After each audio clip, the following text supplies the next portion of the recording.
देखोगे तो चमकना भूल जाओगे।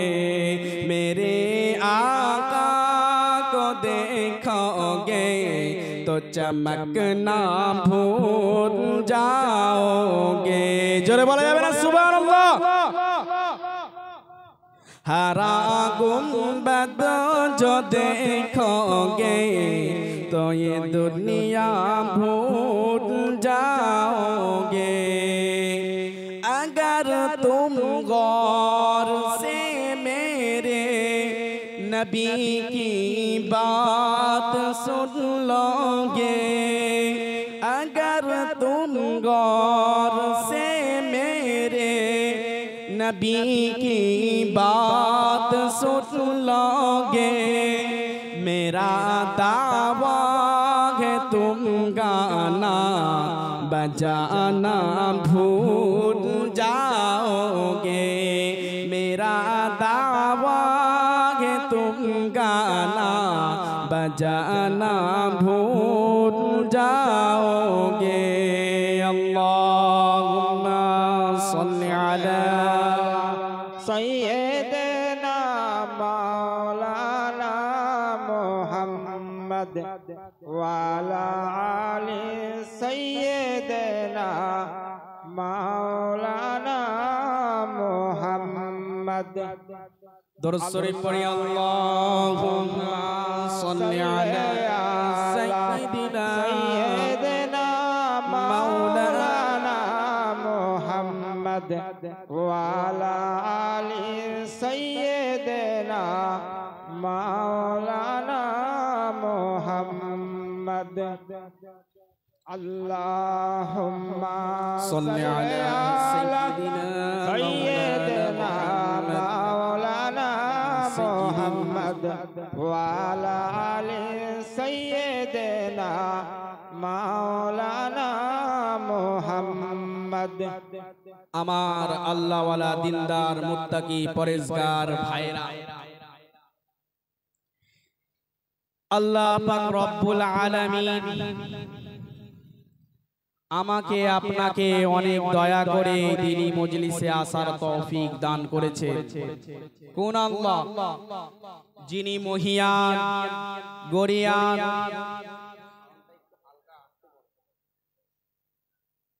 সর্বশক্তিমান, সর্ববিরাজমান, যিনি চাইলে সমস্ত কিছু হবে, না চাইলে কোনো কিছুই হবে না।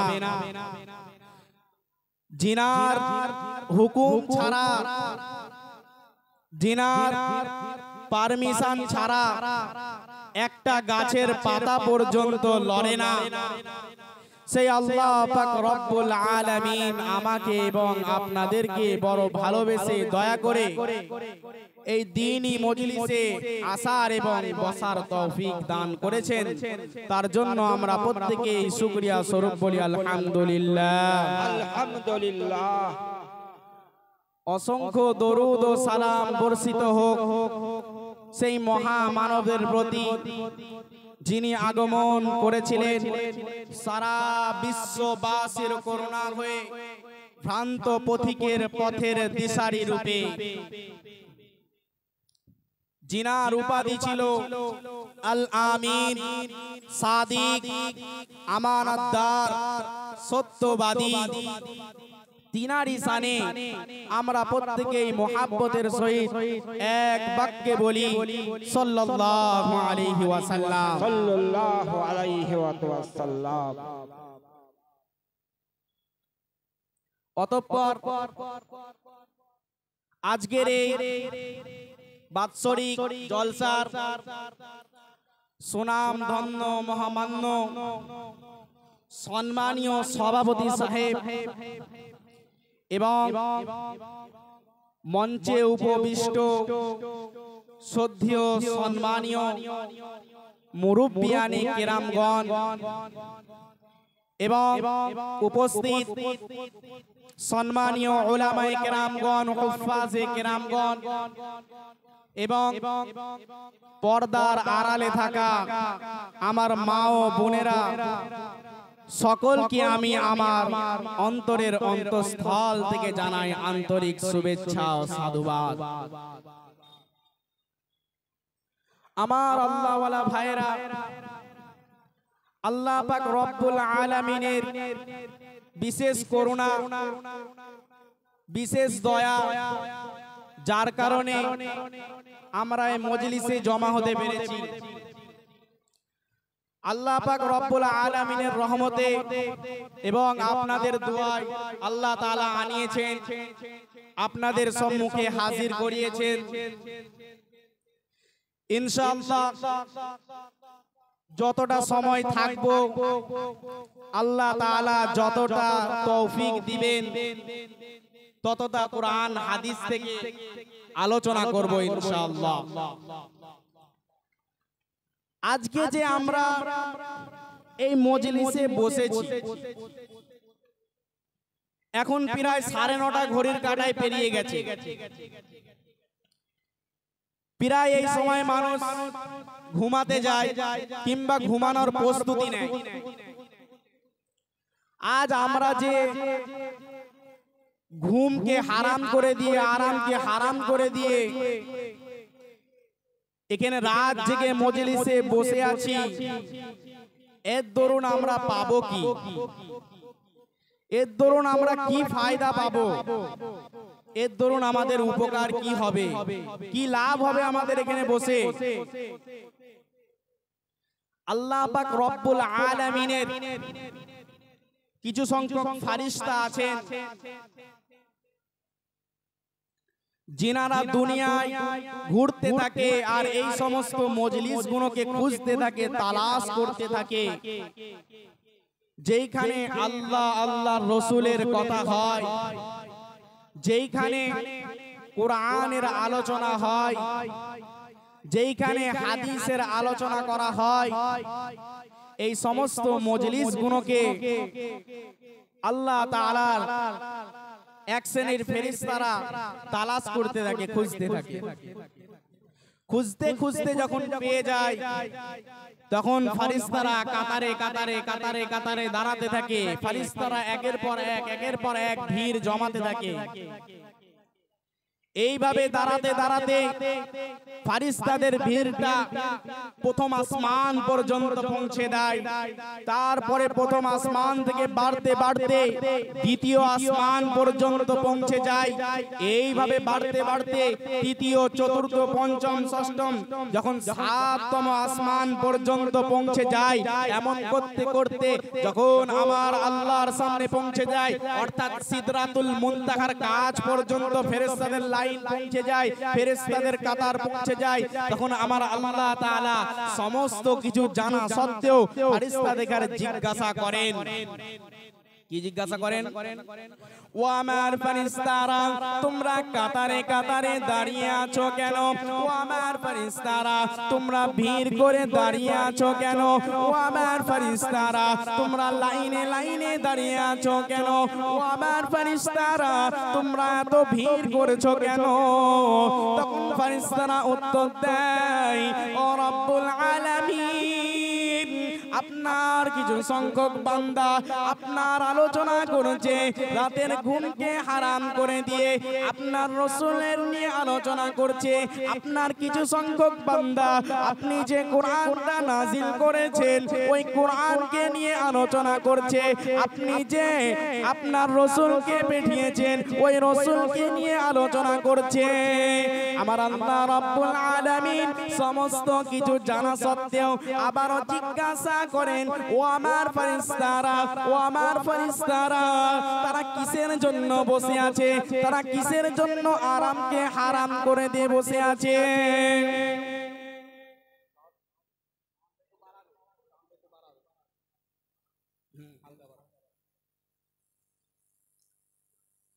তখন ফেরেশতারা আল্লাহ পাক রব্বুল আলামিনকে উত্তরে বলেন, ওগো রব্বুল আলামিন, আপনি যে জান্নাতটা সৃষ্টি করেছেন, আপনি যে নিয়ামতে ভরা জান্নাতটা সৃষ্টি করেছেন, ওই জান্নাত পাওয়ার জন্য আপনার বান্দারা বসে আছে। ওই জান্নাত পাওয়ার আশায় আপনার বান্দারা রাতের ঘুমকে হারাম করে দিয়ে বসে আছে। তখন আল্লাহ পাক রব্বুল আলামিন বলেন, ও আমার ফেরেশতারা, তোমরা সাক্ষী থাকো, আমি আমার ওই সমস্ত বান্দাদের জীবনের সমস্ত সাগীরা গুনাহগুলোকে maaf করে দিলাম। জোরে বলা যাবে না সুবহানাল্লাহ? আল্লাহ পাক রব্বুল আলামিন সমস্ত কিছু জানা সত্ত্বেও আবারও জিজ্ঞাসা করবেন, ও আমার ফেরেশতারা, তোমরা কিসের জন্য দাঁড়িয়ে আছো? ফেরেশতারা আবার বলবে, ওগো রব্বুল আলামিন, তোমার কিছু সংখ্যক বান্দা এই রাতের অন্ধকারে, এই গভীর রাত্রিতে তারা তোমার আলোচনা করছে, তোমার রাসূলকে নিয়ে আলোচনা করছে, কোরআনকে নিয়ে আলোচনা করছে। ওগো আল্লাহ, আমরা তাদের দেখার জন্য, আমরা তাদের দেখার জন্য লাইনে লাইনে দাঁড়িয়ে আছি। আমরা তাদের দেখার জন্য কাতারে কাতারে কাতারে কাতারে ভিড় করে দাঁড়িয়ে আছি। তখন আল্লাহ পাক রব্বুল আলামিন সমস্ত কিছু জানা সত্ত্বেও আবারও জিজ্ঞাসা করবেন, ও আমার ফেরেশতারা, আমার বান্দারা কিসের কারণে বসে আছে, কি জন্য আমার বান্দারা বসে আছে? তখন ফেরেশতারা উত্তর দিবে, ও রব্বুল আলামিন, আপনি যে গুনাহগারদের জন্য যে জাহান্নামটা সৃষ্টি করেছেন, আপনি গুনাহগারদের জন্য যে জাহান্নামটা সৃষ্টি করেছেন, ওই জাহান্নাম থেকে বাঁচার জন্য আপনার বান্দারা বসে আছে। আল্লাহ পাক রব্বুল আলামিন জিজ্ঞাসা করবেন, ও আমার ফেরেশতারা, আমি যে জাহান্নামটা সৃষ্টি করেছি গুনাহগারদের জন্য, তারা কি ওই জাহান্নামটা দেখেছে? তখন ফেরেশতারা বলবে, না না না, তারা ওই জাহান্নামটা স্বপ্নেও দেখেনি। আল্লাহ পাক রব্বুল আলামিন আবার বলবেন, ও ফেরেশতারা, তোমরা সাক্ষী থাকো, আমি তাদের জীবনের সমস্ত সাগীরা গুনাহগুলোকে maaf করে দিলাম। তাহলে মজলিসে যে আমরা বসেছি, লাভ হয়েছে না ক্ষতি হয়েছে? জোরে বলুন, লাভ হয়েছে না ক্ষতি হয়েছে? তাহলে আমরা থাকবো তো ইনশাআল্লাহ? কারা কারা থাকবেন একবার তাকবীর দেব, আমি নারে তাকবীর বলবো, আপনারা দুহাত তুলে আল্লাহু আকবার বলে প্যান্ডেল কাঁপাতে হবে। যারা ঘরে বসে আছে তারা যেন তাকবীর শুনে মজলিসে আসতে বাধ্য হয়। নারে তাকবীর, নারে তাকবীর, আল্লাহু আকবার। আমার আল্লাহ ওয়ালা ভাইরা, আল্লাহ তাবারক ওয়া তাআলা আমাকে আপনাকে সমস্ত মানুষ জাতিকে, জিন জাতিকে সৃষ্টি করলেন। আর সৃষ্টি করার পর আমাদের সামনে দুটো অপশন দিলেন। সৃষ্টি করার পর বলে দিলেন যে তোমরা দুনিয়াতে এসেছো, দুনিয়াতে যেতেও তোমাদের হবে। কুল্লু নাফসিন যায়িকাতুল মাউত, প্রত্যেকটা প্রাণীকে মৃত্যুর স্বাদ গ্রহণ করতে হবে। অর্থাৎ তোমাদের জীবিত যখন আছো, তোমরা হায়াত যেকালে পেয়েছো, মউত তোমাদের অবশ্যই হবে। তো মউতের পরে আল্লাহ তাবারক ওয়া তাআলা দুটো অপশন দিলেন, একটা হচ্ছে জান্নাত, একটা হচ্ছে জাহান্নাম। একটা হচ্ছে জান্নাত আর একটা হচ্ছে জাহান্নাম। এবার আমরা কোনটায় যেতে চাই হাত তুলে বলি। জান্নাতে কারা কারা যেতে চান একবার হাতটা তুলুন। জান্নাতে যেতে চাইবেন এই তো অবশ্যই, কেউ তো বারণ করতে চাইবেন, কিন্তু জান্নাতের মালিক কে? আল্লাহ। তো জান্নাতে যেতে গেলে মালিককে তো আগে পেতে হবে, মালিকের সাথে তো ফিল জমাতে হবে নাকি? না এমনি এমনি মন করলেই চলে যেতে পারবো? জান্নাতে যেতে গেলে, জান্নাত পেতে গেলে প্রথম যে জান্নাতের মালিক, জান্নাতের মালিককে পেতে হবে। আর জান্নাতের মালিক হচ্ছে কে? আল্লাহ। তো এবার আল্লাহকে কি করলে পাবো? কি করলে আল্লাহর সাথে ভালো সম্পর্ক হবে, আল্লাহকে মহব্বত করা হবে? কি করতে হবে? কোরআনের কাছে চলুন, কোরআনের কাছে চলুন, কোরআন উত্তর দিবে। কোরআন বলছে, কুল ইন কুনতুম তুহিব্বুনাল্লাহ ফাত্তাবিউনি ইউহিব্বুকুমুল্লাহ ইয়াগফির লাকুম যুনুবাকুম ওয়াল্লাহু গফুরুর রহিম। পারা নম্বর 3 সূরার নাম সূরা আলে ইমরান আয়াত নম্বর 30। আল্লাহ তাবারক ওয়া তাআলা বলছেন, কুল হে নবী আপনি সারা বিশ্ববাসীকে আপনি জানিয়ে দিন, সারা বিশ্ববাসীর কাছে আপনি ঘোষণা করে দিন, সারা বিশ্ববাসীকে আপনি বলে দিন, ইন কুনতুম তুহিব্বুনাল্লাহ, তোমরা যদি আল্লাহকে ভালোবাসতে চাও, তোমরা যদি আল্লাহকে পেতে চাও, তোমরা যদি আল্লাহর মাহবুব হতে চাও, তোমরা যদি আল্লাহর সন্তুষ্টি লাভ করতে চাও, ফাত্তাবিউনি, তাহলে আমি নবী আমার অনুসরণ করো, আমি নবী আমার ইতাআত করো, আমি নবী আমার অনুকরণ করো। ইউহিব্বুকুমুল্লাহ, আল্লাহ তোমাদের ভালোবাসবেন, তোমরা আল্লাহকে পেয়ে যাবে। তাহলে আল্লাহকে পেতে গেলে কি করতে হবে? নবীর অনুসরণ করতে হবে, নবীর ইতাআত করতে হবে, নবীর অনুকরণ করতে হবে। এবার কথা হচ্ছে কতটা ইতাআত করতে হবে? পুরোপুরি অনুসরণ করতে হবে নাকি 50% করলেও চলবে, না 70% করতে হবে, না 80%, না 90%, না একদম 100% করতে হবে, না মোটামুটি করলেই হবে? এর উত্তর কোরআন দিবে। কোরআন বলছে, ওয়া মা আতাকুমুর রাসূল ফাখুযুহু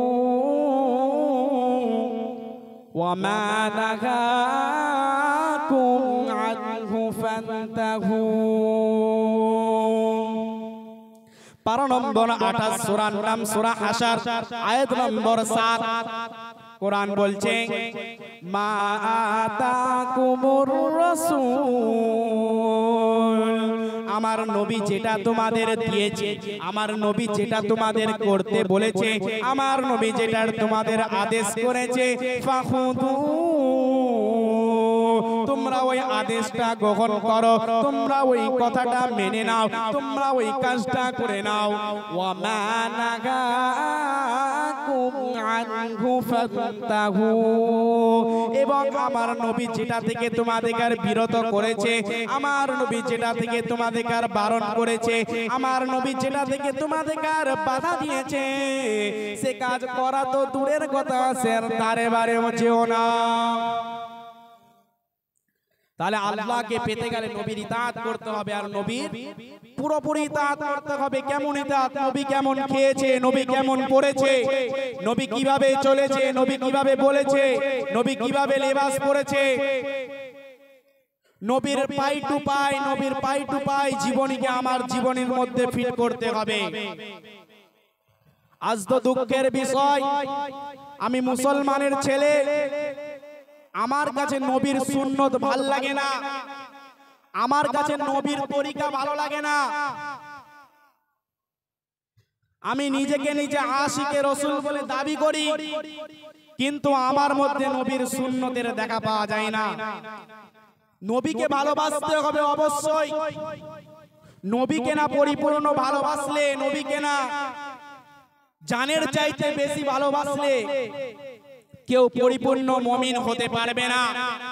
আল্লাহর রাসূল সাল্লাল্লাহু আলাইহি ওয়াসাল্লাম বলেছেন, লা ইউমিনু আহাদুকুম হাত্তা আকুনা হাব্বা ইলাইহি মিন ওয়ালিদিহি ওয়া ওয়ালাদিহি ওয়ান নাসি আজমাইন।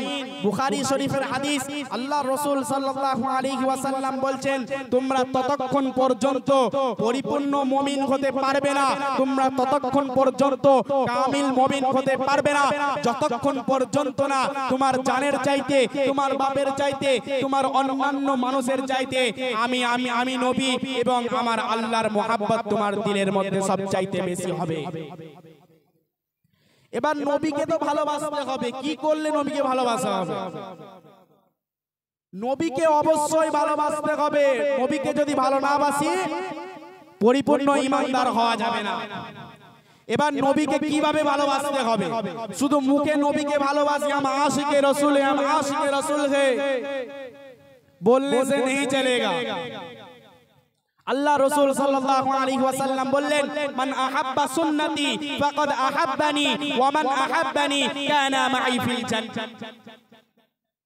যে ব্যক্তি আমার সুন্নতকে ভালোবাসলো, যে ব্যক্তি আমার সুন্নতকে আঁকড়ে ধরলো, যে ব্যক্তি আমার সুন্নতকে নিজের জিন্দেগির মধ্যে জিন্দা করলো, সে যেন আমি নবী আমাকে ভালোবাসলো। জোরে বলা যাবে না সুবহানাল্লাহ?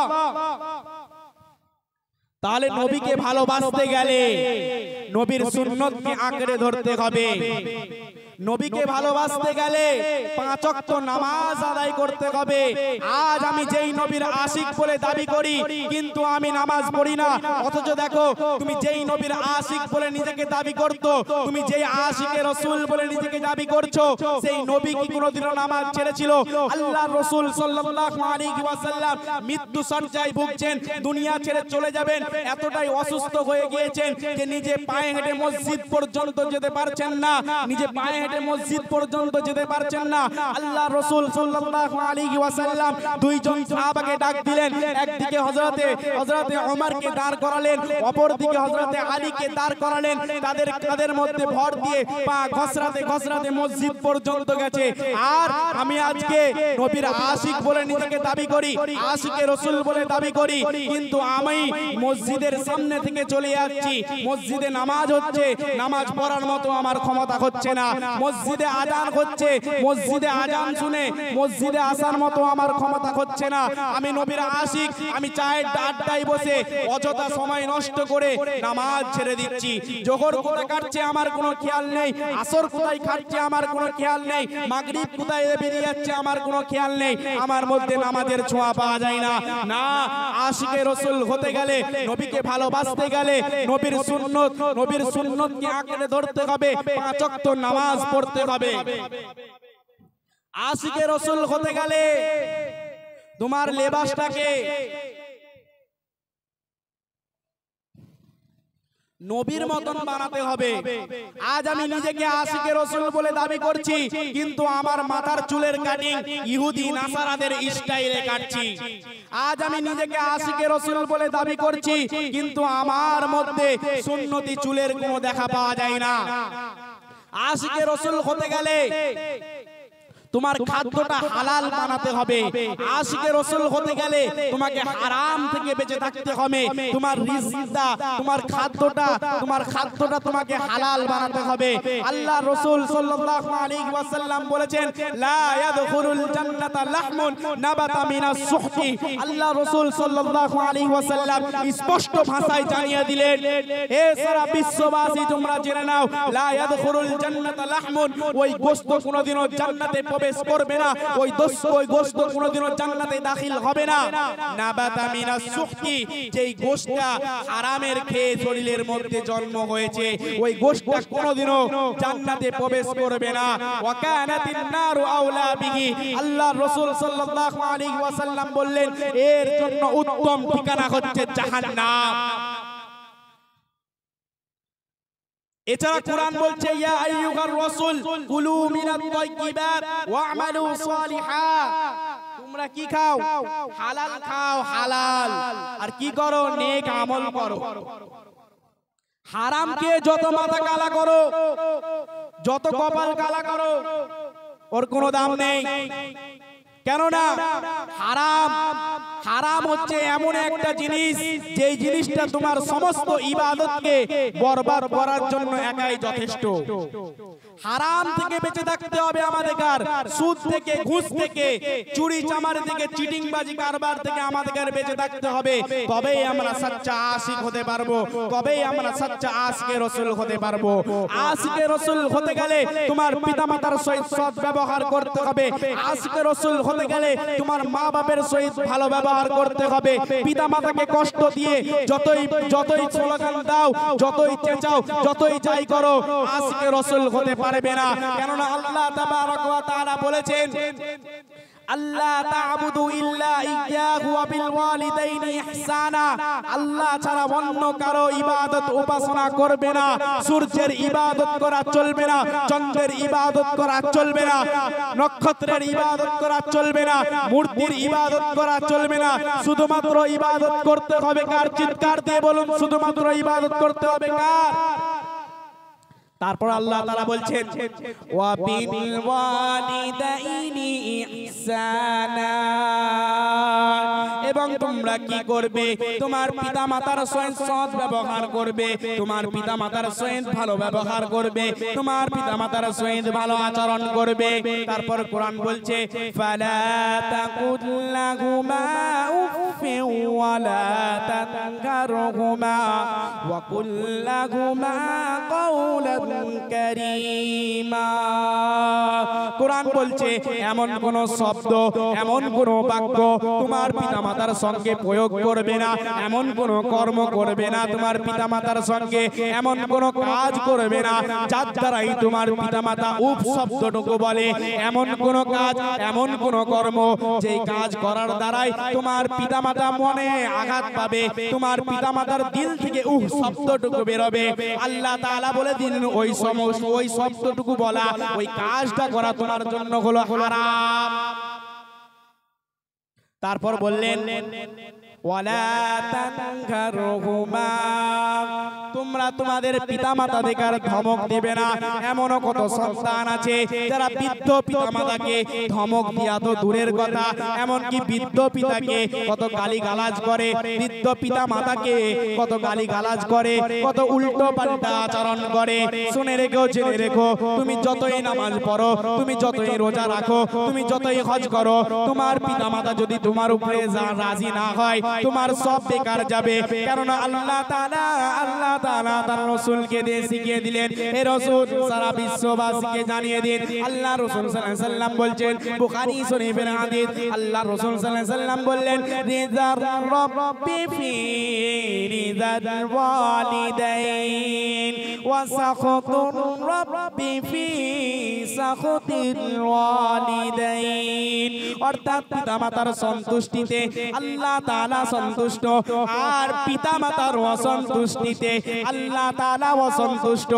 আর যার উপরে আল্লাহ অসন্তুষ্ট তার উপরে আমার নবী অসন্তুষ্ট, আর আমার নবী যার উপরে অসন্তুষ্ট ও আশিকে রাসূল হতে পারে না, ও হচ্ছে দুশমনে রাসূল। কথা ঠিক কি বল? সেই জন্য আশিকে রাসূল হতে গেলে তোমার পিতামাতার সহিত সৎ ব্যবহার করতে হবে, তোমার পিতামাতার সহিত ভালো আচরণ করতে হবে, তোমার পিতামাতার সহিত ভালো ব্যবহার করতে হবে। আশিকে রাসূল হতে গেলে তোমার চাল চরণটা, আশিকে রাসূল হতে গেলে আপনার কাজ কর্মটা, আশিকে রাসূল হতে গেলে আপনার আখলাকটা, আপনার চরিত্রটা, আপনার ব্যবহারটা, আপনার আচার আচরণটা, আশিকে রাসূল হতে গেলে, আশিকে রাসূল হতে গেলে নবীর মতন বানাতে হবে। আমার আখলাকটা নবীর মতন বানাতে হবে, আমার ব্যবহারটা নবীর মতন বানাতে হবে, আমার চালচরণটা নবীর মতন বানাতে হবে। আল্লাহর রাসূল সাল্লাল্লাহু আলাইহি ওয়াসাল্লামের ব্যবহার কেমন ছিল, আল্লাহর রাসূল সাল্লাল্লাহু আলাইহি ওয়াসাল্লামের আচার আচরণ কেমন ছিল, আল্লাহর রাসূল সাল্লাল্লাহু আলাইহি ওয়াসাল্লামের আখলাক কেমন ছিল, এ বিশ্ববাসী তোমরা শুনে নাও। কাফের মুশরিকরা, মক্কার কাফের মুশরিকরা, দুনিয়ার কাফের মুশরিকরা আল্লাহর রাসূলের নামে যতই যাই বলুক না কেন, আল্লাহর রাসূল সাল্লাল্লাহু আলাইহি ওয়াসাল্লামকে, আল্লাহর রাসূল সাল্লাল্লাহু আলাইহি ওয়াসাল্লামের আখলাক সম্পর্কে, আল্লাহর রাসূল সাল্লাল্লাহু আলাইহি ওয়াসাল্লামের ব্যবহার সম্পর্কে কেউ একটা টুকি নাকি কিছু বলতে পারেনি। আল্লাহ রাসূল সাল্লাল্লাহু আলাইহি ওয়াসাল্লামের আখলাক এমন ছিল, আল্লাহ রাসূল সাল্লাল্লাহু আলাইহি ওয়াসাল্লামের ব্যবহার এমন ছিল যে কত বেদিন, কত গায়র মুসলিম আল্লাহ রাসূল সাল্লাল্লাহু আলাইহি ওয়াসাল্লামের আখলাক দেখে, আল্লাহ রাসূল সাল্লাল্লাহু আলাইহি ওয়াসাল্লামের ব্যবহার দেখে, আল্লাহ রাসূল সাল্লাল্লাহু আলাইহি ওয়াসাল্লামের আচরণ দেখে তারা ইসলাম গ্রহণ করতে বাধ্য হয়েছে। কিন্তু দুঃখের বিষয়, আজ আমার আখলাক এমন হয়ে গিয়েছে, আমার ব্যবহার এমন হয়ে গিয়েছে যে আমার ব্যবহারে, আমার আখলাক দেখে, আমার ব্যবহার দেখে গैर মুসলিম মুসলমান হওয়া তো দূরের কথা, गैर মুসলিম ইসলাম গ্রহণ করা তো দূরের কথা, বরঞ্চ আমার মুসলমান ভাই আমার গ্রাম ছেড়ে পালাতে বাধ্য হচ্ছে, আমার মুসলমান ভাই ঘর ছেড়ে পালাতে বাধ্য হচ্ছে। আমার ব্যবহার এমন হয়ে গিয়েছে, আমার ব্যবহারের কারণে, আমার আচার আচরণের কারণে আমার মসজিদের ইমাম মসজিদ ছেড়ে পালাতে বাধ্য হচ্ছে। আমার আল্লাহওয়ালা ভাইয়েরা, আমাকে নবীর আখলাক যেমন ছিল সেই আখলাক আমাদের গঠন করতে হবে। আল্লাহর রাসূল সাল্লাল্লাহু আলাইহি ওয়াসাল্লামের যে আখলাক ছিল, ওই আখলাক সম্পর্কে যদি এই ঘটনাগুলো বর্ণনা করা হয় রাত কেটে যাবে, তবু ওই ঘটনা বলা শেষ হবে না। মোট কথা, নবীকে ভালোবাসতে গেলে নবীর সুন্নতকে আঁকড়ে ধরতে হবে, নবীর লিবাসকে আঁকড়ে ধরতে হবে, নবীকে ভালোবাসতে গেলে নবীর সুন্নতি দাড়ি রাখতে হবে। আজ তো আমরা মুসলমানের ছেলে, আমাদের দাড়ি রাখতে ভালো লাগে না। একজন কবি বলেছেন, একজন শায়ের বলেছেন कि ला इलाहा इल्लल्लाह को कोई दिखा नहीं सकता और मुहम्मदुर रसूलुल्लाह को कोई छुपा नहीं सकता। এর মানে এটাই যে লা ইলাহা ইল্লাল্লাহ যার অন্তরের মধ্যে ঢুকে যাবে, এই কথার বিশ্বাস, এই কথার ইয়াকিন যার অন্তরের মধ্যে গেঁথে যাবে, তার এই ক্ষমতা নেই যে সে সিনাটা চিরে আপনাকে অন্তরটা বার করিয়ে, দিলটা বার করিয়ে দেখিয়ে দিবে। আর মুহাম্মদুর রাসূলুল্লাহ যার মধ্যে ঢুকে যাবে, সে মুহাম্মদুর রাসূলুল্লাহকে লুকিয়ে রাখতে পারবে না, সে মুহাম্মদুর রাসূলুল্লাহকে ছুপিয়ে রাখতে পারবে না। অর্থাৎ যার মধ্যে মুহাম্মদুর রাসূলুল্লাহ ঢুকে যাবে, যার মধ্যে মুহাম্মদুর রাসূলুল্লাহ ঢুকে যাবে, সে আজান শুনে মসজিদে যেতে বাধ্য হবে। যার মধ্যে মুহাম্মদুর রাসূলুল্লাহ ঢুকে যাবে, সে আজান শুনে ঘরে বসে থাকতে পারবে না। যার মধ্যে মুহাম্মদুর রাসূলুল্লাহ ঢুকে যাবে, তার অঙ্গ প্রত্যঙ্গের মধ্যে সুন্নতি লিবাস উঠে যাবে। যার মধ্যে মুহাম্মদুর রাসূলুল্লাহ ঢুকে যাবে, তার প্রত্যেকটা কাজ, তার প্রত্যেকটা কর্মই বলে দিবে ये आशिक रसूल है, ये आशिक रसूल है, ये आशिक रसूल है। আজ মুসলমানের ছেলে আমাদের কার সুন্নতি দাড়ি রাখতে ভালো লাগে না। আরে কোন নবীর দাড়ি তোমাদের কার ভালো লাগে না? কোন নবীর দাড়ি রাখতে তোমাদের ভালো লাগে না? যেই নবী দুনিয়াতে কখনো আমার আপনার কথা ভুলেননি, যেই নবী মৃত্যুর সময় আমার আপনার কথা ভুলেননি, যেই নবী কবরে আমার আপনার কথা ভুলেননি, যেই নবী কাল কিয়ামতের ময়দানে যেদিন সকলে আমাকে আপনাকে ভুলে যাবে, কিন্তু আমার নবী আমাকে ভুলবে না। আজ মুসলমানের ছেলে সেই নবীর সুন্নত তোমাকে ভালো লাগে না। আজ কোন হিরো, কোন নায়ক ছিঁড়া প্যান্ট পরেছে, ওই ছিঁড়া প্যান্ট পরে তোমাকে পয়সা দিয়ে ছিঁড়া প্যান্ট পরে ঘুরতে তোমাকে লজ্জা লাগে না, কিন্তু নবীর সুন্নতি দাঁড়িয়ে রাখতে লজ্জা লাগে।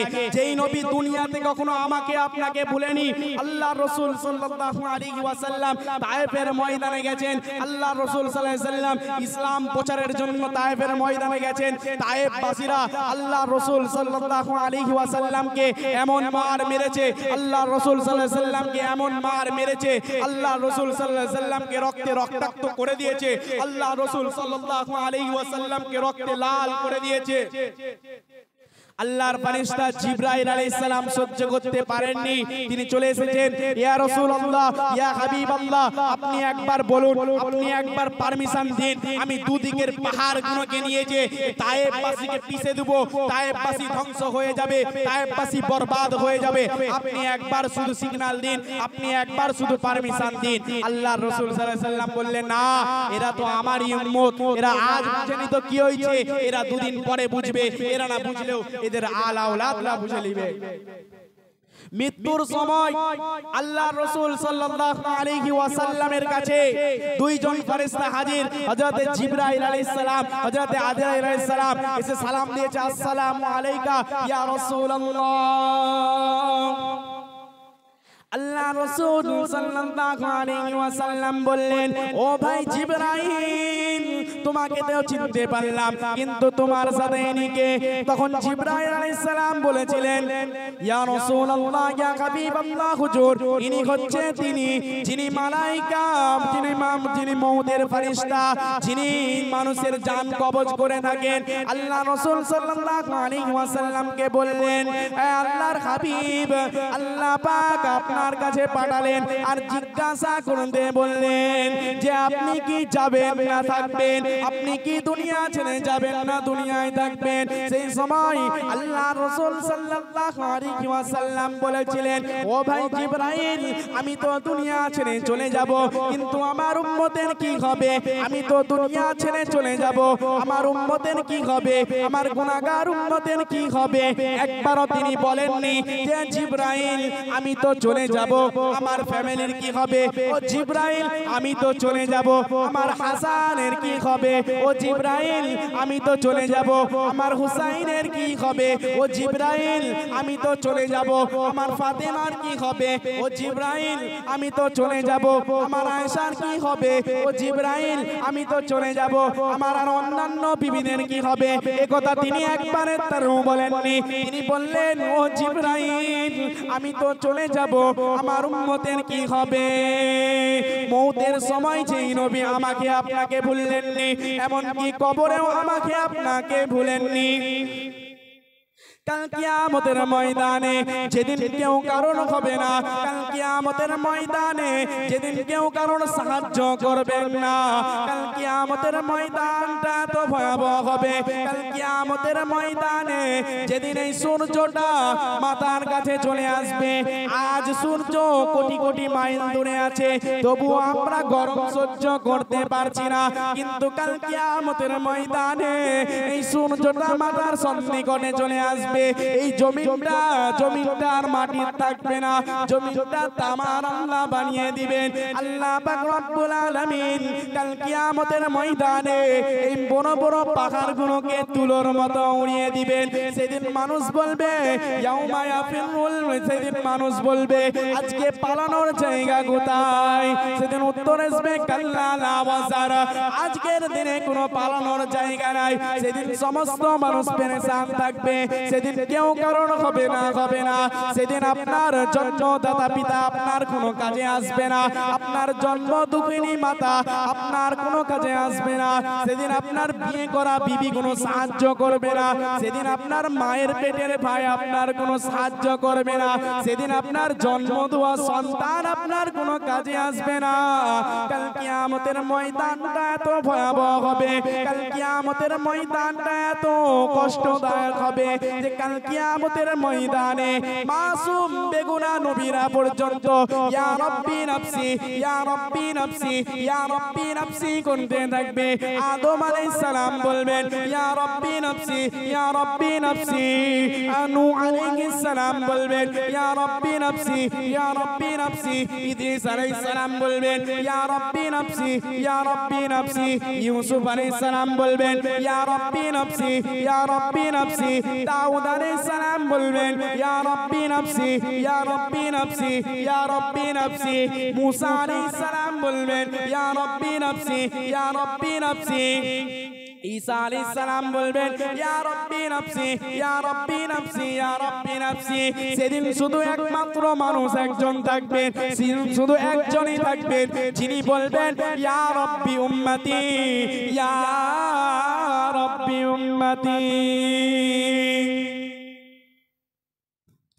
কাল কিয়ামতের ময়দানে সমস্ত মানুষ পেরেশান থাকবে, সমস্ত মানুষ পেরেশান অবস্থায় বলবে, চলো চলো চলো, আজকে আমরা হযরতে আদম আলাইহিস সালামের কাছে যাই, আমরা হযরতে আদম আলাইহিস সালামের কাছে যে সুপারিশের আরজি জানাই। সমস্ত মানুষ হযরতে আদম আলাইহিস সালামের কাছে যাবেন, হযরতে আদম আলাইহিস সালামকে যে বলবেন, আপনি তো আমাদের আদি পিতা, আল্লাহ তাবারক ওয়া তাআলা আপনাকে নিজ হাতে সৃষ্টি করেছেন? আল্লাহ তাবারক ওয়া তাআলা আপনার প্রথম ঠিকানা জান্নাত বানিয়েছিলেন। ও নবী আদম আলাইহিস সালাম, আপনি আমাদের জন্য সুপারিশ করুন। আজ আমরা বিপদের মধ্যে আছি। সেদিন আদম আলাইহিস সালাম বলবে লাস্তু লাকা, লাস্তু লাকা, না না না, আমি তোমাদের জন্য সুপারিশ করতে পারবো না। কারণ আল্লাহ তাবারক ওয়া তাআলা আমাকে যখন জান্নাতে রেখেছিলেন, আমাকে বলেছিলেন অমুক একটা ফল, অমুক একটা ফল তুমি খাবে না। আমি ওই ফলটা খেয়ে ফেলেছিলাম। আজ আমি কিভাবে আল্লাহর সামনে দাঁড়াবো, আমি কি মুখ নিয়ে আল্লাহর সামনে দাঁড়াবো, সেই চিন্তায় আমি নিজেই ব্যাকুল আছি। না না না, আমি তোমাদের জন্য সুপারিশ করতে পারবো না। যাও যাও যাও, তোমরা নূহ আলাইহিস সালামের কাছে যাও। সেদিন সমস্ত মানুষ হযরতে নূহ আলাইহিস সালামের কাছে যাবে, আর নূহ আলাইহিস সালামের কাছে যে বলবেন, ও নবী নূহ আলাইহিস সালাম, আপনি আমাদের জন্য সুপারিশ করুন। আজ আমরা অনেক কঠিন পরিস্থিতির মধ্যে আছি, আপনি আমাদের জন্য আল্লাহর দরবারে সুপারিশ করুন। সেদিন হযরতে নূহ আলাইহিস সালাম বলবে লাস্তু লাকা, লাস্তু লাকা, আমি তোমাদের জন্য সুপারিশ করতে পারবো না। সেদিন নূহ আলাইহিস সালাম বলবেন লাস্তু লাকা, আমি তোমাদের জন্য সুপারিশ করতে পারবো না। কেননা আমি আমার কওমের জন্য, আমি আমার কওমের জন্য, আমি আমার কওমের উপরে ক্ষিপ্ত হয়ে একটি বদদুয়া করে দিয়েছিলাম। জানি না আজকে আমি আল্লাহর সামনে কিভাবে দাঁড়াবো, আমি নিজেই সে চিন্তায় ব্যাকুল হয়ে আছি। আমি তোমাদের জন্য সুপারিশ করতে পারবো না। তোমরা যাও যাও যাও, হযরতে ইব্রাহিম আলাইহিস সালামের কাছে যাও। সেদিন সমস্ত মানুষ হযরতে ইব্রাহিম আলাইহিস সালামের কাছে যাবেন, আর হযরতে ইব্রাহিম আলাইহিস সালামকে বলবেন, আপনি তো আমাদের অবস্থা দেখতেই পাচ্ছেন, আপনি আমাদের জন্য আল্লাহর দরবারে সুপারিশ করুন। সেদিন হযরতে ইব্রাহিম আলাইহিস সালাম বলবেন, না না না, আমি তোমাদের জন্য সুপারিশ করতে পারবো না। লাস্তু লাকা, লাস্তু লাকা, আমি তোমাদের জন্য সুপারিশ করতে পারবো না। কারণ আমি দিনের খাতিরে দুনিয়াতে তিনটে মিথ্যে কথা বলেছিলাম। যে মিথ্যে কথাগুলো বাহ্যিক দিক থেকে দেখতে গেলে হয়তো মিথ্যে, কিন্তু গভীর দিক থেকে দেখতে গেলে মিথ্যে নাই, সত্য। কিন্তু কাল কিয়ামতের ময়দানটা এত ভয়াবহ হবে, এত খতরনাক হবে, সেই জন্য তিনারা ভয় পাবেন। ইব্রাহিম আলাইহিস সালাম বলবেন, না না না, আমি তোমাদের জন্য সুপারিশ করতে পারবো না। তোমরা যাও যাও যাও, হযরতে মূসা আলাইহিস সালামের কাছে যাও। তখন সকলে হযরতে মূসা আলাইহিস সালামের কাছে যাবেন, হযরতে মূসা আলাইহিস সালামের কাছে সুপারিশের আরজি জানাবেন। সেদিন মূসা আলাইহিস সালাম বলবেন, সেদিন মূসা আলাইহিস সালাম বলবেন, না না না, আমি তোমাদের জন্য সুপারিশ করতে পারবো না। না না না, আমি তোমাদের জন্য সুপারিশ করতে পারবো না। কেননা দুনিয়াতে থাকায় আমি একজন ফেরাউনের দলের লোককে অনিচ্ছাকৃতভাবে এক ঘুষি মেরে ফেলেছিলাম। আজ আমি কিভাবে আল্লাহর দরবারে দাঁড়াবো, সেই চিন্তায় আমি নিজেই চিন্তিত। আমি তোমাদের জন্য সুপারিশ করতে পারবো না। তোমরা যাও যাও যাও, হযরতে ঈসা আলাইহিস সালামের কাছে যাও। হযরতে ঈসা আলাইহিস সালামের কাছে সুপারিশের আরজি জানাও। হযরতে ঈসা আলাইহিস সালাম বলবেন, না না না, আমি তোমাদের জন্য সুপারিশ করতে পারবো না। তোমরা যাও যাও যাও, আকায়ে নামদার তাজদারে মদিনা আহমদে মুস্তাফা মুহাম্মদে আরবি সাল্লাল্লাহু আলাইহি ওয়াসাল্লামের কাছে যাও। সেদিন সকলে ফিরিয়ে দিবে। আদম আলাইহিস সালাম পারবে না, আদম আলাইহিস সালাম ফিরিয়ে দিবেন, ইব্রাহিম আলাইহিস সালাম ফিরিয়ে দিবেন, মূসা আলাইহিস সালাম ফিরিয়ে দিবেন, ঈসা আলাইহিস সালাম ফিরিয়ে দিবেন। সকলে আমার নবী, আপনার নবী, দো জাহানের বাদশা নবী জনাবে মুহাম্মদুর রাসূলুল্লাহ সাল্লাল্লাহু আলাইহি ওয়াসাল্লামের কাছে যে সুপারিশের আরজি জানাবেন, তখন আমার নবী সঙ্গে সঙ্গে আরশে আজিমের নিচে আল্লাহর কাছে উম্মতের জন্য সিজদায় পড়ে যাবেন। জোরে বলে আমিন, সুবহানাল্লাহ। সেদিন কেউ আমার সাথ দিবে না। কোরআন বলছে, ইয়াউমা ইয়াফিরুল মারউ মিন আখি ওয়া উম্মিহি ওয়া আবি ওয়া সাহিবাতিহি ওয়া বানি। সেদিন তোমার নিজের মায়ের পেটের ভাই তোমার পাশে থাকবে না, তোমাকে ছেড়ে পালাবে।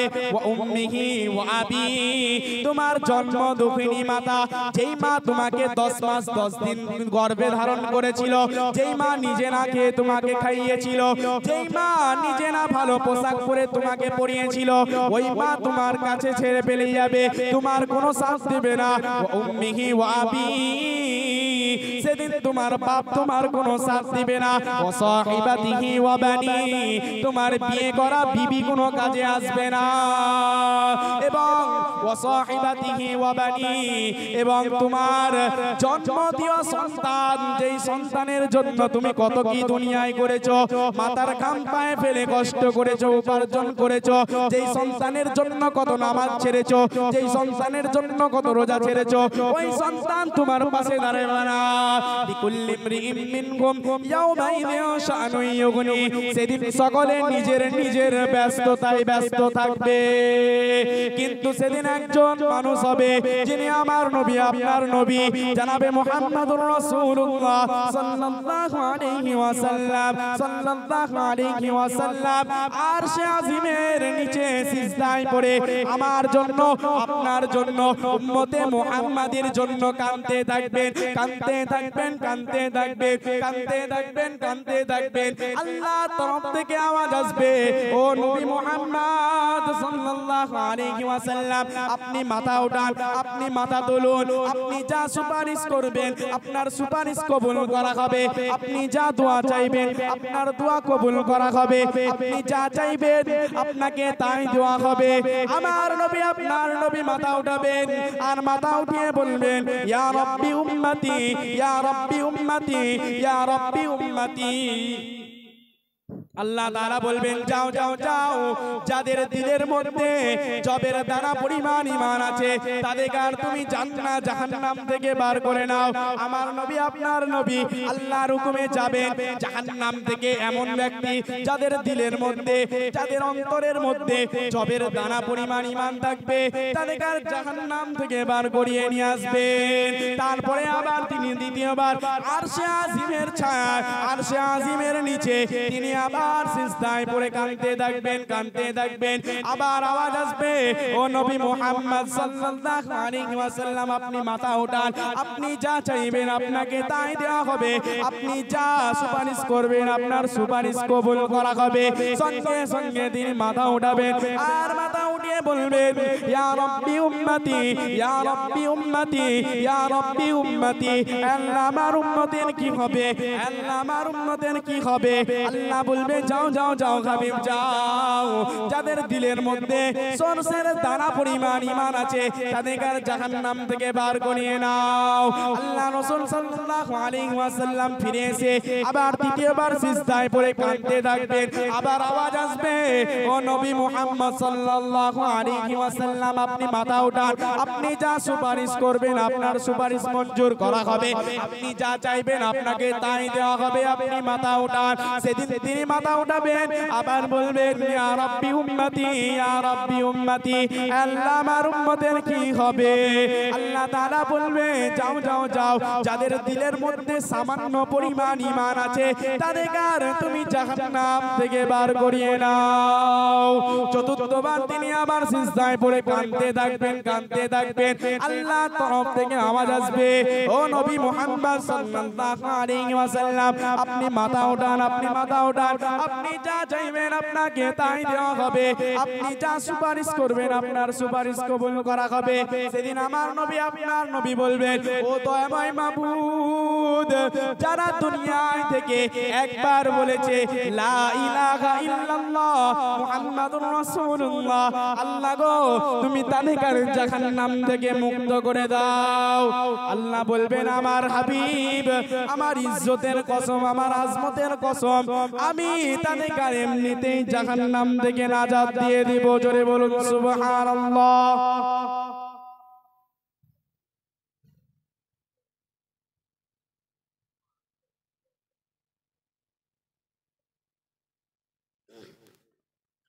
আমার আল্লাহ ওয়ালা ভাইরা,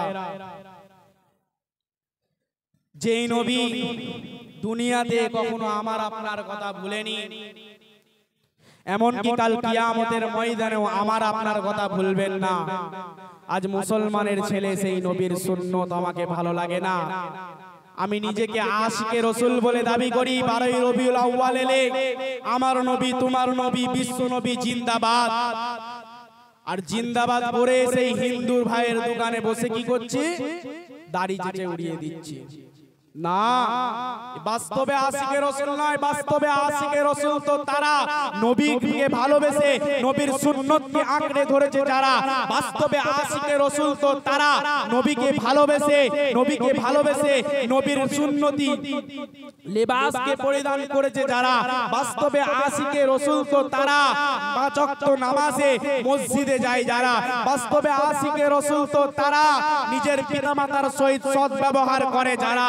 বাস্তবে আশিকে রসুল তো তারা নিজেদের হালাল রিজকের ব্যবস্থা করে যারা। বাস্তবে আশিকে রসুল তো তারা নিজের বিবিকে বন্ধন লোন থেকে দূরে রেখেছে যারা।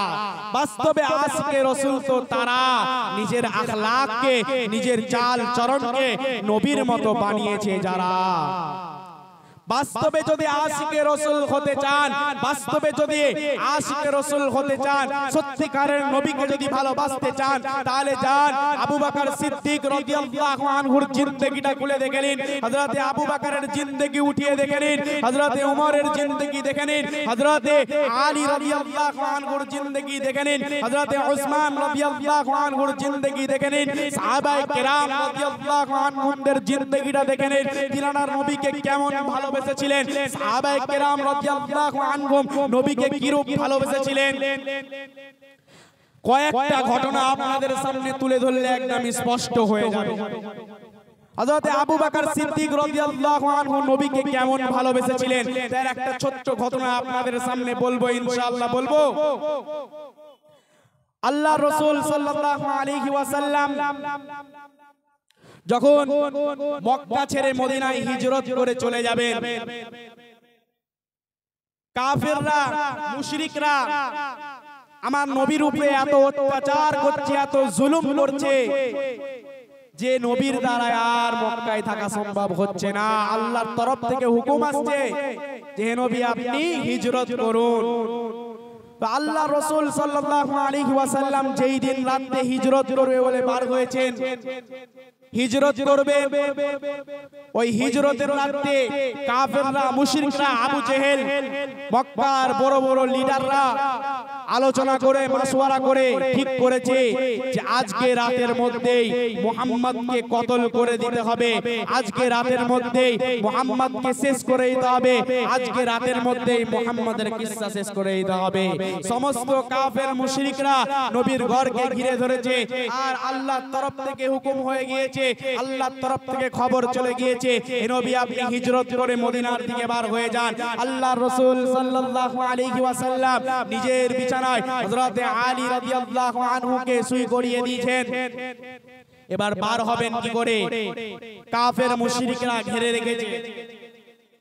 আল্লাহর রাসূল সাল্লাল্লাহু আলাইহি ওয়াসাল্লাম নিজের দরজা খুলে বার হলেন, সূরা ইয়াসিন পড়তে পড়তে বার হলেন এবং কয়েক মতো পানি নিয়ে সূরা ইয়াসিন পড়ে ওই পানি বুক দিয়ে কাফেরদের চোখে ছড়িয়ে দিলেন। কাফেররা দেখতে পেল না, আমার নবী বার হয়ে চলে গেল। আবু বকর সিদ্দিক রাদিয়াল্লাহু তাআলা আনহুর বাড়িতে যে দরজায় একটা টোকা দিলেন আর ডাকলেন আবু বকর। সঙ্গে সঙ্গে হযরতে আবু বকর সিদ্দিক রাদিয়াল্লাহু তাআলা আনহু সঙ্গে সঙ্গে দরজাটা খুলে দিলেন। আমার নবী আপনার নবী জনাবে মুহাম্মদুর রাসূলুল্লাহ সাল্লাল্লাহু আলাইহি ওয়াসাল্লাম জিজ্ঞাসা করলেন, ও আবু বকর তোমাকে তো আমি মাত্র একবার ডেকেছি, এই গভীর রাতে একবার ডাকা মারতেই তুমি কিভাবে উঠে বললে? তুমি কি রাতে বেলা ঘুমাওনি?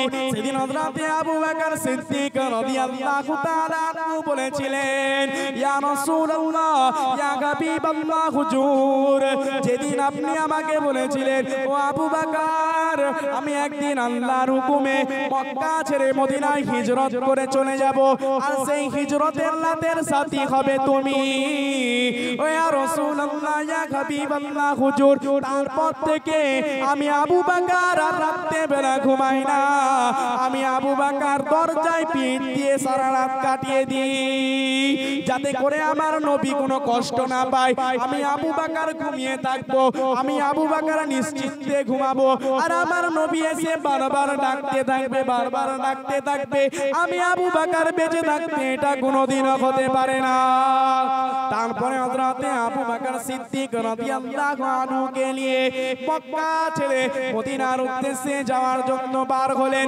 তারপর তিনি হযরতে আবু বকর সিদ্দিক রাদিয়াল্লাহু আনহু এবং আমার নবী আপনার নবী দো জাহানের বাদশা একটা গুহা যে গুহাটার নাম হচ্ছে গারে তোর ওই গুহার মধ্যে প্রবেশ করলেন ওই গুহার মধ্যে ঢুকে গেলেন ওই গুহার মধ্যে অনেকগুলো ছিদ্র ছিল ওই গুহার মধ্যে অনেকগুলো ছিদ্র ছিল ওই ছিদ্রগুলোকে বন্ধ করলেন আমার নবী সারাদিন ক্লান্ত সারাদিন খাটাখাটনির পরে ক্লান্ত হয়ে গেছেন আবু বকর সিদ্দিক রাদিয়াল্লাহু তাআলা আনহুর কোলে মাথা দিয়ে ঘুমিয়ে গেছেন এমত অবস্থায় আবু বকর সিদ্দিক রাদিয়াল্লাহু তাআলা আনহুর লক্ষ্য হলো যে একটা ছিদ্র বাকি রয়ে গিয়েছে একটা ছিদ্র ভরাট করতে বাকি রয়ে গিয়েছে হযরত আবু বকর সিদ্দিক রাদিয়াল্লাহু তাআলা আনহু ওই ছিদ্রটায় নিজের পায়ের গোড়ালি দিয়ে চেপে দিলেন আর ওই ছিদ্রের মধ্যে একটা বিষাক্ত প্রাণী ছিল ওই বিষাক্ত প্রাণীটা হযরত আবু বকর সিদ্দিক রাদিয়াল্লাহু তাআলা আনহু পায়ে বারবার কামড় দিতে রইল তার বিষে ওই বিষাক্ত প্রাণীর বিষে হযরত আবু বকর সিদ্দিক রাদিয়াল্লাহু তাআলা আনহুর গোটা শরীরটা নীল হয়ে গেল হযরত আবু বকর সিদ্দিক রাদিয়াল্লাহু আনহু তবুও মুখ থেকে একটা শব্দ বার করলেন না কেননা তিনার কোলে আকায় নামদার তাজদারে মদিনা আহমদে মুস্তাফা মুহাম্মদে আরবি সাল্লাল্লাহু আলাইহি ওয়াসাল্লাম ঘুমিয়ে আছেন আবু বকর সিদ্দিক রাদিয়াল্লাহু তাআলা আনহুর এতটা কষ্ট হচ্ছে তিনি আর সহ্য করতে পারলেন না তিনার চোখ মোবারক থেকে এক টোপা পানি বেরিয়ে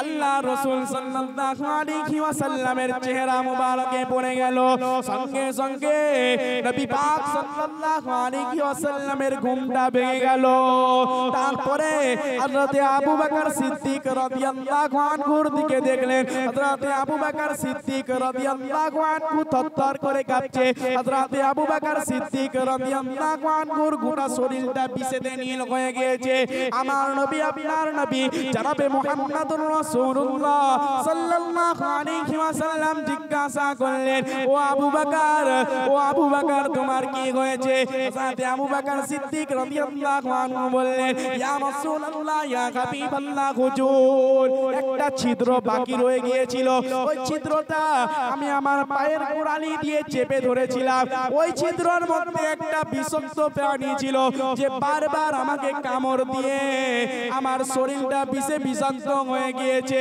আমি সহ্য করতে পারি না চোখ থেকে একটু বা পানি পড়েছে আল্লাহ রাসূল সাল্লাল্লাহু আলাইহি ওয়াসাল্লাম জিজ্ঞাসা করলেন আবু বকর তুমি আমাকে একবারের জন্য বললে না আবু বকর সিদ্দিক রাদিয়াল্লাহু আনহু বললেন ইয়া রাসূলুল্লাহ ইয়া হাবিবাল্লাহ হুজুর আপনি আরাম করছিলেন আর আমি আবু বকর আপনাকে জেগিয়ে দিয়ে আপনার ঘুমটা আরাম করে দেব আপনি কষ্ট পাবেন আমি আবু বকর বেঁচে থাকতে এটা কোনোদিনও হতে পারে না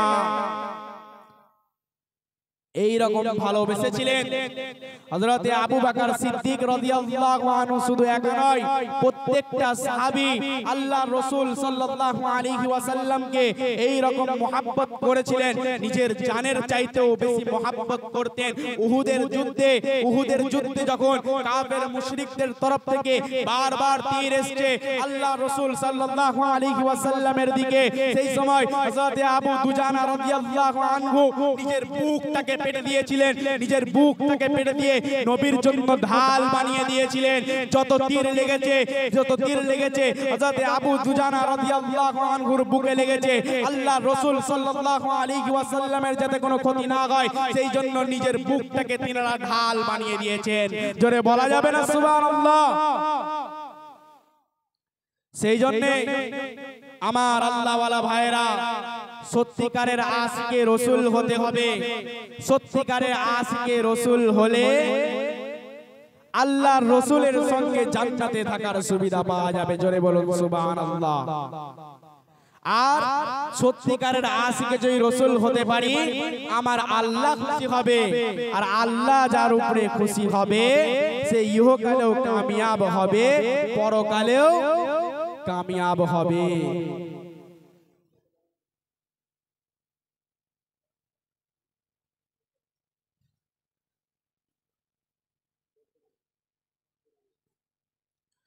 আমার আল্লাহওয়ালা ভাইরা,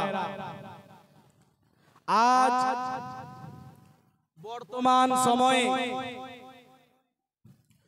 মুসলমান চারিদিকে লাঞ্ছিত বঞ্চিত হচ্ছে, মুসলমান মার খাচ্ছে, মুসলমান চারিদিকে জালিমদের জুলুম সহ্য করছে। কিসের কারণে? কিসের কারণে মুসলমান এত অপমানিত হচ্ছে, লাঞ্ছিত হচ্ছে, বঞ্চিত হচ্ছে? মুসলমান এত সংখ্যায় এত বেশি থাকা সত্ত্বেও, মুসলমান তাদাদে এত বেশি হওয়া সত্ত্বেও, মুসলমান টাকা পয়সার দিকে এত বেশি ধনী হওয়া সত্ত্বেও, সোনার খনি, পেট্রোলের খনি এত কিছু থাকা সত্ত্বেও কিসের কারণে মুসলমান লাঞ্ছিত হচ্ছে, মুসলমান বঞ্চিত হচ্ছে? কিসের কারণে মুসলমান অপমানিত হচ্ছে, মুসলমান মার খাচ্ছে? কিসের কারণে মুসলমানের মসজিদের উপরে হামলা করা হচ্ছে? কিসের কারণে মসজিদের মুসলমানের মাদ্রাসার উপরে হামলা করা হচ্ছে? এর জন্য দুটো কারণ। প্রথম কারণ হচ্ছে মুসলমান আল্লাহকে ভুলে গেছে, মুসলমান আল্লাহর হুকুমকে ছেড়ে দিয়েছে। দ্বিতীয় কারণ মুসলমানের মধ্যে মিল নেই, মুসলমানের মধ্যে ইত্তেহাদ নেই, মুসলমানের মধ্যে ইত্তেফাক নেই, যার কারণে মুসলমান সারা বিশ্বের মধ্যে অপমানিত হচ্ছে, লাঞ্ছিত হচ্ছে, বঞ্চিত হচ্ছে। আল্লাহ তাআলা বলছেন ওয়াতাসিমু বিহাবলিল্লাহি জামিআ ওয়া লা তাফাররাকু, তোমরা আমার রশ্মিকে মজবুত করে ধরো। ওয়া লা তাফাররাকু, তোমরা ভাগ হয়ে যেও না, তোমরা বাটবারা হয়ে যেও না। আল্লাহ তাবারক ওয়া তাআলা রশ্মি কি? আল্লাহ তাআলা রশ্মি হচ্ছে আল্লাহর হুকুম। আল্লাহর হুকুমকে আঁকড়ে ধরো এবং তোমরা এক হয়ে চলো। আজকে আপনারা খেয়াল করে দেখলে বুঝতে পারবেন, আজকে আপনারা চিন্তা ভাবনা করে দেখলে বুঝতে পারবেন যে আমরা দুটোর মধ্যে দুটোকেই আমরা ছেড়ে দিয়েছি, আমরা আল্লাহকে ভুলে গিয়েছি, আমাদের মধ্যে ইত্তেফাক নেই, ইত্তেহাদ নেই, যার কারণে আমরা সারা বিশ্বে লাঞ্ছিত হচ্ছি, বঞ্চিত হচ্ছি। যেই মুসলমান দুনিয়ার উপরে রাজ করে সেই মুসলমান আজ মার খাচ্ছে। কিসের কারণে? আমাদের মধ্যে ইত্তেফাক না থাকার কারণে, আমাদের মধ্যে মিল না থাকার কারণে। সাহাবায়ে কেরাম রাদিয়াল্লাহু আনহুম, তিনাদের মধ্যে ইত্তেফাক ছিল, তিনাদের মধ্যে ইত্তেহাদ ছিল, তিনাদের ঈমানি পাওয়ার ছিল, তিনারা আল্লাহকে ভয় করতেন, তিনারা মানুষকে ভয় করতেন না, যার কারণে সারা দুনিয়া তিনাদের ভয় করে। কিন্তু আমরা আজ আল্লাহকে ভয় করি না, আমরা মানুষকে ভয় করি, যার কারণে মানুষ আমাদের ভয় দেখায়। হযরত ওমর ফারুক রাদিয়াল্লাহু আনহুর একটি ছোট্ট ঘটনা আপনাদের সামনে বলে আমি আমার বক্তব্য শেষ করে দেব ইনশাআল্লাহ। হযরত ওমর ফারুক রাদিয়াল্লাহু আনহুর খিলাফতের জামানায় আবু উবাইদা রাদিয়াল্লাহু আনহুকে একটি লস্করের সাথে পাঠালেন, একটি জামাতের সাথে, একটি দলের সাথে পাঠালেন। হযরত আবু উবাইদা রাদিয়াল্লাহু আনহু মুলকে শাম থেকে ফাতা করে ফিলিস্তিনে যখন পৌঁছালেন, ফিলিস্তিনের ঈসাইরা মসজিদে আকসার মধ্যে সকলে ওই মসজিদে আকসার মধ্যে আত্মগোপন করলেন। মুসলমানরা তাদেরকে ঘিরে ফেললো, সাহাবায়ে কেরাম তাদেরকে ঘিরে ফেলেছে। সাহাবায়ে কেরাম রাদিয়াল্লাহু আনহুর তরফ থেকে বলা হলো, আবু উবাইদা রাদিয়াল্লাহু আনহু তিনাদের আমির ছিলেন, তিনি বললেন যে এসো আমরা নিজেদের মধ্যে সুলহ করে নেই, আমরা নিজেদের মধ্যে একটা সুলহ করে নেই। সেই সময় তারা প্রথম শর্ত রেখেছিল যে আমরা সুলহ করতে পারি, আমরা সুলহ করতে পারি, আমরা চুক্তিবদ্ধ হতে পারি, কিন্তু তার জন্য শর্ত হচ্ছে তোমাদের বর্তমান সময়ে যে আমির অর্থাৎ হযরত ওমর ফারুক রাদিয়াল্লাহু আনহু তিনাকে নিজেকে এখানে এসে আমাদের সাথে শর্তে যোগ দিতে হবে। সেই সময় হযরত আবু উবাইদা রাদিয়াল্লাহু আনহু সঙ্গে সঙ্গে হযরত ওমর ফারুক রাদিয়াল্লাহু আনহুর কাছে খবর পাঠালেন। হযরত ওমর ফারুক রাদিয়াল্লাহু আনহু খবর পেয়ে সঙ্গে সঙ্গে তিনার একটা গোলামকে সাথে নিয়ে বাড়িয়ে বললেন, তিনার সাথে একটা গোলাম আর সঙ্গে ছিল একটা উট। উট আল্লাহর রাসূলের সাহাবী হযরত ওমর ফারুক রাদিয়াল্লাহু আনহু বললেন, গোলাম, আমি যদি একা এই উটের উপরে চড়ে যাই তোমার উপরে জুলুম করা হবে, আর যদি তুমি একা যাও আমার উপরে জুলুম হবে, আর যদি আমরা দুজনেই যাই তাহলে ওই উটের উপরে জুলুম করা হবে। অতএব আমি কিছুটা উটের উপরে চড়ে যাব, তারপরে তুমি কিছুটা যাবে, আর কিছুটা পথ উট এমনি ফাঁকাই ফাঁকাই হেঁটে যাবে। সেই সময় ওই ডিসিশন করে হযরত ওমর ফারুক রাদিয়াল্লাহু আনহু তিনি একবার উটের পিঠে উঠেন, একবার তিনার গোলামকে উঠায়, আর একবার উটকে ফাঁকা ফাঁকায় নিয়ে যায়। এইভাবে পালি পালি করে নিয়ে যাচ্ছেন।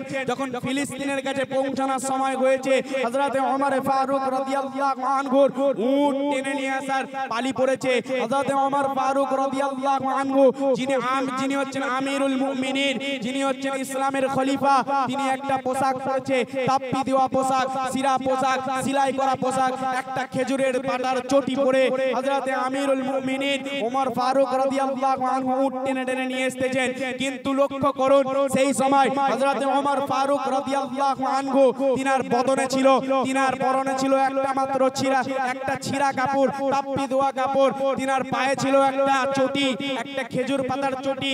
কিন্তু গোটা ফিলিস্তিনে সব সময় দমদমা চলছে, রোব ছড়িয়েছিল যে কে আসছে, ওমর আসছে, কে আসছে, ওমর আসছে, এই দাবদাবা ছড়িয়েছিল। কিসের কারণে? তখন মুসলমানদের এত অস্ত্র শস্ত্র ছিল না, কিন্তু মুসলমানদের ঈমান মজবুত ছিল, মুসলমানদের মধ্যে ইত্তেহাদ ছিল, ইত্তেফাক ছিল, যার কারণে মুসলমানরা সব জায়গায় কামিয়াব হয়েছে। আজ মুসলমান দুটোই ছেড়েছে, এই জন্য মুসলমান সব জায়গায় লাঞ্ছিত বঞ্চিত হচ্ছে। আল্লাহ তাবারক ওয়া তাআলা যদি অন্য কোনো দিন নিয়ে আসে এই সম্পর্কে বিস্তারিত আলোচনা করব ইনশাআল্লাহ। আল্লাহ তাবারক ওয়া তাআলা আমাদের সকলকে বলা এবং শোনার থাকতে বেশি বেশি আমল করার তৌফিক দান করুন, আমিন। আমার কথায় যদি কেউ কোনো দুঃখ পেয়ে থাকেন কিংবা কোনো যদি ভুল বলে থাকি, আল্লাহর হস্তে নিজের ছোট ভাই মনে করে, নিজের ছেলে মনে করে আমাকে মাফ করে দিবেন। ওমা আলাইনা ইল্লাল বালাগ ওয়া আখিরু দাওয়ানা আনিল হামদুলিল্লাহি রাব্বিল আলামিন।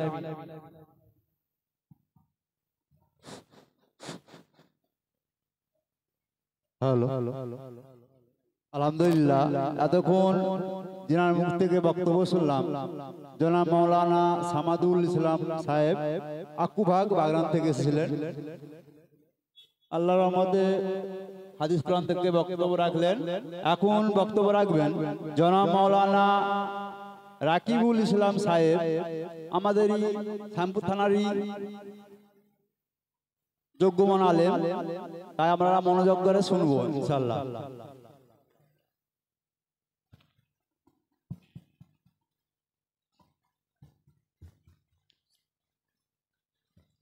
السلام